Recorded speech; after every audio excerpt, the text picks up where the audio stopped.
Yılbaşından sonra gelen zamlar tabii ki kötü yönde etkiledi bizi. Yani elektrik masraflarımız ikiye katlandı otomatik olarak. Yani dükkan kirası, elektrik faturaları dükkan kiralarıyla yarışmaya başladı. Tabii bunları müşteriye de yansıtamıyoruz. Müşteriye yansıttığımız zaman kendi kaybımız oluyor. Şu anda zararına çalışıyoruz. Yılbaşından önce 1000 lira verdiğimiz fatura 1900 liraya kadar çıktı. Tabii bu o yılbaşından sonra havalar daha çok sıcak olmadığı için bizim faturalarımız yükselmedi ama yaz döneminde daha da yükselecek. Yani faturalarımız 2000 liranın üzerinde, 3000 liranın üzerinde olacak belki de. Bence %25'lik bir indirim yeterli olmaz.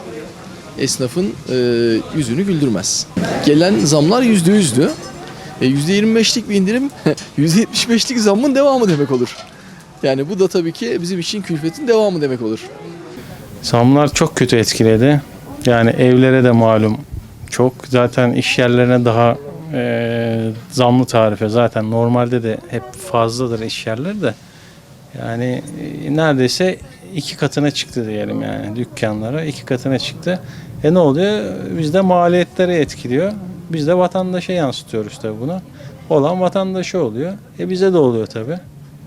Yani 2 tane ürün alacağına vatandaş şimdi bir tane ürün alıyor. Veya elini uzatıyor. Uf çok pahalanmış diyor. Bırakıp gidiyor. Yani bir şekilde bunun devletin bir çözüm bulması lazım artık. Şirketler mi yapıyor bunu bilmiyorum yani nasıl özelleştirildi ya kurumlar. Yani bir şekilde çözüm bulmaları lazım yani. Yani %25'lik elektrik zammı hafifletir ama hani yani çok da şey değil yani. Hani bizi çok tatmin etmez yani esnaf. Çünkü hakikaten çok yükseldi faturalar.